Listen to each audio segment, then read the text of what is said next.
How to turn off quiet mode on Instagram. In this short but informative video, I'll guide you through how to turn off quiet mode on Instagram. Quiet mode is a feature designed to help users manage their time on the app by reducing distraction and limiting notification.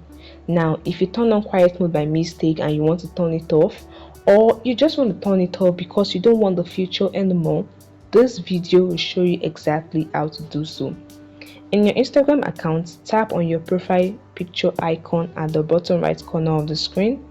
Then in your profile page, tap on the three horizontal line at the top right corner. Tap on settings and privacy.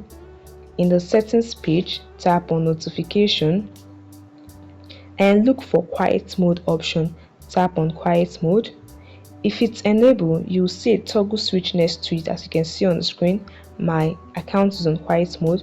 Now to turn it off, toggle the switch off to turn the quiet mode off and tap on turn off quiet mode. As you can see, and this way you have turned off quiet mode on Instagram.